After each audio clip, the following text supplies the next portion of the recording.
Bueno, con respecto a esa pregunta, como comentábamos previamente, que es antes el huevo o la gallina, bueno, yo lo que creo es que hay que construir poder popular, es decir, hay que construir, los italianos decían, crear el pueblo de izquierdas. Esa era una expresión muy lúcida del PC y de los intelectuales italianos del PC. Y yo creo que hay que construir poder popular para ejercer el poder popular. Pues tú necesitas tener un pueblo empoderado y movilizado detrás. Si tú no tienes un pueblo empoderado y movilizado detrás, tú en el poder duras lo que un caramelo en la puerta de un colegio. O sea, hoy en día, la potencia de los mercados... el otro día oía a alguien, no, es que un golpe de Estado... No, un golpe de Estado no les hace falta ya, ¿no? Simplemente te hacen un cerco económico, te hacen un... Si tú no tienes detrás una capacidad y una resistencia, te hundes, te hundes. No sería la primera vez, porque han aguantado... porque claro, por ejemplo, los casos de Venezuela, de Bolivia y tal, ellos tienen energía que nosotros no tenemos. Entonces, aquí es imprescindible construir una sólida base de poder popular. Yo creo que lo que hace falta es que las organizaciones de las izquierdas y transformadoras busquemos la convergencia y la unidad. Hay una izquierda mosaico en este país que no se puede obviar, es decir, están las familias de tradición comunista, están las familias que pueden venir del altermundismo, del mundo asociativo, incluso del cristianismo comprometido con otro mundo, etcétera, etcétera. Están los socialistas críticos que han roto, digamos, con el socialliberalismo, pero parten de la tradición socialista que es muy potente en el movimiento obrero español. Y está también, pues, la gente que viene del mundo libertario, que en este caso a lo mejor pues la compañía no llega hasta hacer política, pero sí llega para construir, ¿no? Y para movilizar, ¿no? Yo creo que en estos momentos lo que está más contribuyendo a crear y construir poder popular son las marchas de la dignidad. Bueno, siempre se dice que el pueblo, un pueblo combativo, una clase obrera combativa, se construye en la acción. Es decir, que el movimiento obrero, que tiene muchas cosas porque hay un antes y un después, por desgracia, del franquismo, pero una de las cosas que siempre ha tenido claro es que los cuadros, las personas más activistas, más destacadas, más combativas, se fraguan en la acción. Hemos vivido unos años en los que no ha habido acción porque el socioliberalismo ha fumigado todo. Lo que son los partidos de lo que se llamaba la izquierda extraparlamentaria, se perdieron en una situación muy, incluso en ocasiones de pequeñas capillas, pequeñas sectas, o que les costaba mucho arrancar. El sindicalismo se burocratizó, del sindicalismo de clase de Marcelino Camacho, pues pasamos a Fidalgo, ¿no? Que es ya Entonces, quiero decir que después de todo esto hacía falta un revulsivo, porque si no, no nos organizábamos. De repente llega una crisis económica del capitalista bestial, una crisis financiera bestial, de repente de la noche a la mañana aparecen millones de personas paradas, parece que todo se hunde, y frente a eso se provoca también una oportunidad, que es la oportunidad de reaccionar, ¿no? Entonces se construye, poco a poco, se construyen nuevos elementos, ¿no? Que van, digamos, enfrentándose a esa crisis y a su vez proponiendo cosas diferentes y nuevas, porque también coincide esa crisis con una crisis de régimen muy grande. Y yo creo que en estos momentos lo que está más a la altura de las circunstancias, vuelvo a insistir, son las marchas de la dignidad. Por eso yo tengo la tesis, no solo yo, vamos, yo defiendo que el pueblo de izquierdas, que el pueblo se construye marchando, ¿no? Entonces, las marchas de la dignidad, por ejemplo, del 22M, sin esa movilización tan grande que hubo, que metió 1,5 millones de personas en Madrid, pero hay que pensar que para meter 1,5 millones de personas hubo otro 1 millón detrás apoyando. Entonces, sin eso, por ejemplo, el vuelco de las elecciones europeas no se hubiera producido, porque las elecciones europeas, y a mí me gusta sumar, a mí me gusta sumar. El núcleo más votado fue la Izquierda Plural, que sacó 1,5 millones de votos. Después fue Podemos, que sacó sobre 1.300.000, todo lo más. Y después hubieron toda una serie de fuerzas políticas que también tienen que estar, como es el caso de Compromís, como es el caso de Equo y como es el caso de los partidos vascos. Entonces, si sumamos todo eso, incluso si sumamos Esquerra Republicana de Cataluña, si sumamos todo eso, hemos derrotado al bipartidismo. Lo que pasa es que, claro, esto ahora es difícil mantenerlo, ¿no? Se ve que, pero yo creo que tenemos que hacerlo, tenemos que hacer todo el esfuerzo necesario. La crisis es una oportunidad, primero, para los capitalistas, que se están haciendo más ricos. Hoy salen estadísticas escalofriantes, ¿no? Que 20 personas de España pues tienen el mismo dinero que 14 millones. Eso indica que la crisis es una oportunidad y es una gran estafa. Entonces, ante esa oportunidad de los capitalistas que han ido provocando la crisis, porque la crisis viene de lejos y viene provocada por el sistema, para cargarse el Estado social y el Estado del bienestar. Entonces, nosotros en estos momentos estamos en una actitud defensiva. Yo diría en una actitud reformista, ¿no? O sea, si tú lees los programas electorales de Izquierda Unida, de Podemos, programa claramente socialdemócrata. Es socialdemócrata consecuente, quiero decir, yo soy socialdemócrata de clase, yo soy socialista, no reformista. Los socialistas distinguimos entre socialdemócrata y socialista. En el mundo comunista no, pero nosotros sí. Yo soy socialista. Bueno, pues yo veo los programas y son unos programas para reforma, ¿no? Para mantener, o sea, son unos programas hasta cierto punto defensivos, ¿no?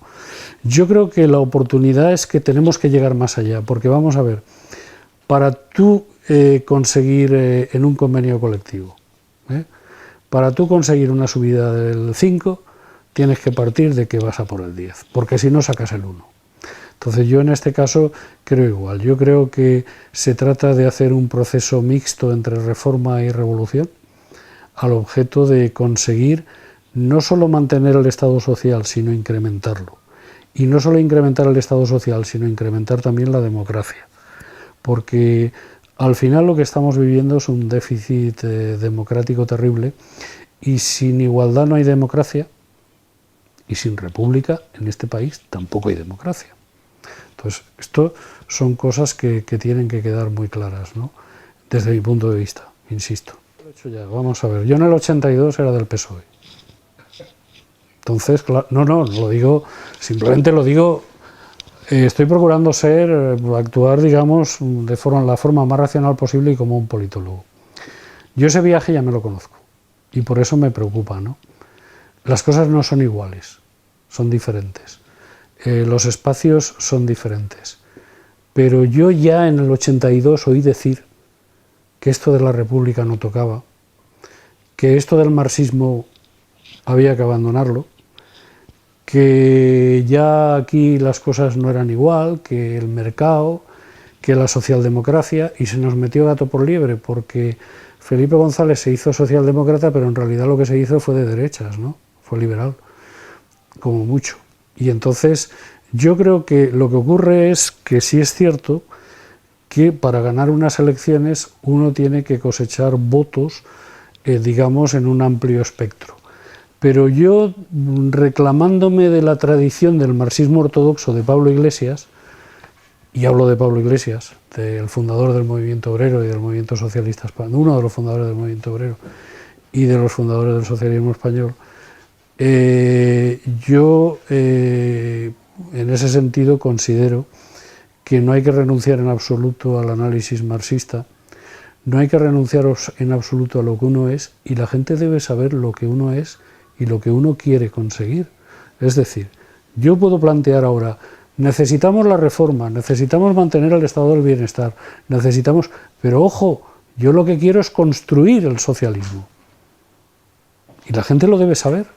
Y sé que ese es un proceso que no se va a dar de la noche a la mañana, que ese proceso lleva un tránsito, pero la gente debe saber que yo propongo un tránsito al socialismo, no simplemente la centralidad del tablero, porque en la centralidad del tablero uno al final acaba escurriéndose siempre hacia la derecha del tablero. Esa es la experiencia histórica, ¿eh? Esto es la madre de todas las batallas activos contra la crisis. Yo te agradezco la pregunta, alguna vez he escrito algo, no solo yo, Ricardo García Zaldívar y alguna gente que vivimos aquel momento. Activos contra la crisis es la primera organización unitaria que surge cuando estalla la crisis en 2008.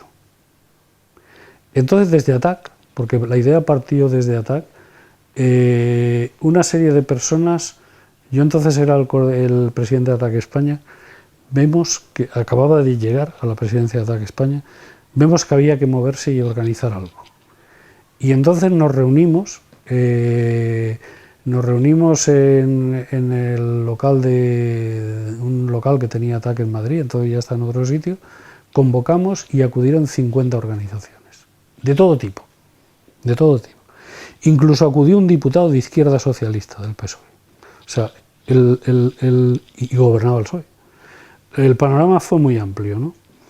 Y entonces ahí empezamos ya a plantear un programa de mínimos, ¿no? Entonces en Activos contra la Crisis estaban el 70% por lo menos de organizaciones que hoy en día están en las marchas de la dignidad y que han seguido, porque hay organizaciones pequeñas, asociaciones muy localizados, que aparecen y desaparecen, ¿no? Pero digamos toda, por ejemplo, la IAC de Cataluña, la Intersindical Alternativa de Cataluña, la Intersindical Valenciana, yo conocía ya a Vicent Maurí y ahora estamos juntos en las marchas de la dignidad, también estaba Izquierda Unida, estaba Izquierda Anticapitalista, habían otros partidos, estaba la CGT, estaba TAC. Quiero decir que ya ese fue el embrión y aquello tuvo su importancia, participó de forma muy activa. Yo digo que duró hasta poco después de la primera huelga general, la que se planteó con Zapatero, y luego ya cuando llegó el PP y ya la cosa fue más leñera y más dura, pues ya fueron surgiendo otras cosas, ¿no? También surgió el 15M. Lo que pasa es que Activos contra la Crisis no tiene que ver con el 15M en el sentido de que se vayan, de que no nos representan y tal, pero Activos contra la Crisis es un movimiento de clase, es un movimiento de resistencia obrera y de resistencia cívica, consciente, organizada en plataformas contra la crisis.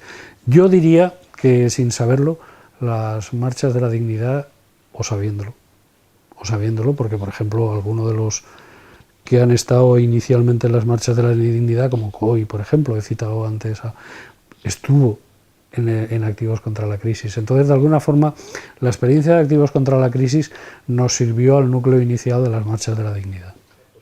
Bueno, yo creo que hay un problema, y es que, vamos a ver, el neoliberalismo no solo es una forma de hacer la economía y la política, porque fundamentalmente es una idea política que está en contra primero del estado del bienestar, pero luego también le sobra ya al neoliberalismo, le sobra ya la democracia. Pero el neoliberalismo no solo es una teoría o una doctrina política y económica, sino que también es cultural. Entonces el neoliberalismo ha destruido absolutamente todo lo que había de tradición de la clase obrera. O sea, esta es una de las ideas de la revolución conservadora, el destruir los centros de producción, deslocalizar la industria, acabar con los barrios obreros, la burbuja inmobiliaria mezcla, empieza a construir vivienda cara en zonas que antes tradicionalmente habían sido trabajadoras, destruye y acaba con todo. Entonces surge, yo no sé si influido por la posmodernidad, me voy a echar en un charco, no sé si influido por la posmodernidad, surge un nuevo lenguaje que trata de adaptarse a la situación, pero que también trata en el fondo de no asustar. Y esto es un error. El 15M lo pagó. El 15M lo pagó porque el 15M tuvo un momento de eclosión muy importante y ahora solo queda organizado como 15M algunos núcleos de gente que han seguido el 15M para rato, el no sé qué, Econo Nuestra, tal, diluidos ya en la plataforma de afectados por la hipoteca, aunque ahí hay de todo, Stop Desahucios, aunque ahí también hay de todo. Entonces, vamos al objeto de recoger, nos vamos convirtiendo sin darnos cuenta en un movimiento atrápalo todo. Y como yo esa experiencia ya la viví en el PSOE y me he ido del PSOE, no quiero que ahora, en lo que yo pueda, humildemente, la izquierda transformadora se convierta en un movimiento atrápalo todo. Lo que los politólogos decimos atrápalo todo, es decir, interclasista. Si algo ha dejado claro la crisis esta, si algo ha vuelto a dejar claro, es que la lucha de clases existe. Y que a la clase media la ha proletarizado. Es decir, el problema es que estos chicos y estas chicas que tienen una, dos carreras, un máster y tal, y están parados y están trabajando de camareros, lo que tienen que pensar es que el sistema los ha arrojado al proletariado puro y duro. Y se tienen que dar cuenta de eso. Porque mientras se les siga generando la ilusión de que ellos se van a poder colocar como filólogos o como sociólogos, si no es verdad, no se van a poder colocar como eso mientras no acabemos con toda esta situación, ¿no? Por lo tanto, yo creo que vivimos un momento a nivel de ideas, yo diría, muy confuso. Y yo solo añadiré que me siento orgulloso de ser de izquierdas, que me siento orgulloso de ser republicano, que me siento orgulloso de ser socialista marxista y que me siento orgulloso de creer en la lucha de clases. Hugo Chávez era una persona entrañable, con un gran liderazgo natural y con una dosis de liderazgo natural, que además es el creador del Partido Socialista Unido de Venezuela, que además es una persona que los pobres del mundo le deben mucho, porque en el momento en que Venezuela emerge como potencia fuerte, Hugo Chávez no solo tiene una solidaridad tremenda y real con pueblos que lo están pasando muy mal, el caso de Haití y otros casos que no se conocen porque se le hace una mala publicidad, sino que Hugo Chávez es un líder carismático de su pueblo, ¿no? Entonces, claro, cuando la gente dice aquí que Hugo Chávez, que si es un chabacano, que si es un tal, que si hay que ver cómo habla. Hugo Chávez tenía dos carreras, aparte de la carrera militar era también licenciado en Ciencias Políticas, sabía hablar perfectamente, tenía una memoria perfecta, estaba rodeado de intelectuales, era íntimo amigo de Eric Toussaint, de Ramonet, de muchísima gente de mucho prestigio, y era una persona muy culta y muy formada, pero Hugo Chávez hablaba a su pueblo con el lenguaje de su pueblo, es decir, Hugo Chávez hacía lo que los políticos profesionales españoles no hacen, que es hablar de forma que no los entiende nadie, ¿no? Entonces, cuando Hugo Chávez estaba delante de una plaza ante 100.000 personas, hablaba de una manera que las 100.000 o 200.000 personas lo entendían. Era un hombre tremendamente trabajador y es un hombre que de alguna forma inicia la creación del Estado social en Venezuela, del Estado del Bienestar, que hasta entonces no existía. Y yo he aprendido una cosa de... Hay una frase, hay una expresión que yo utilizo mucha y la he aprendido en Hugo Chávez, que es el tránsito hacia el socialismo. Es decir, un socialista, los socialistas del siglo XXI, ¿qué podemos hacer? Los socialistas del siglo XXI en estos momentos lo que estamos es, si tenemos el poder o si estamos empoderando, es para transitar hacia una sociedad socialista. Entonces, todo lo que estamos haciendo es en ese tránsito y en ese camino. Y eso lo aprendí de él, y para mí fue una satisfacción estar unos meses trabajando para él, ¿no? De hecho, el último discurso de Memoria y Cuenta, el último Estado de la Nación, que allí se llama Memoria y Cuenta, y aquí el Estado de la Nación que hizo Hugo Chávez, yo estuve trabajando para él, si bien es verdad que con quien yo me veía y colaboraba directamente era con Elías Jagua, que era el vicepresidente, que en estos momentos es el canciller, el ministro de Asuntos Exteriores. Pero he de decir que aprendí mucho.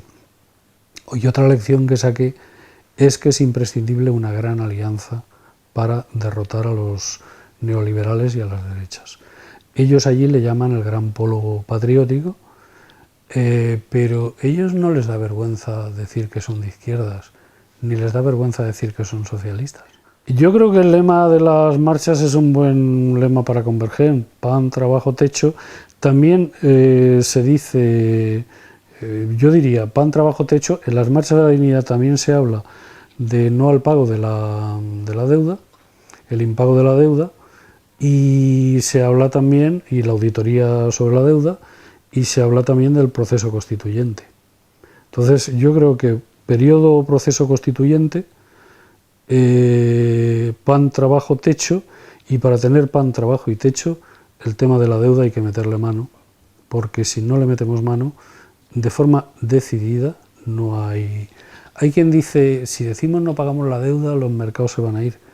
Yo diré lo que dijo un economista asesor de la SER, de Prisa, el señor Crespo.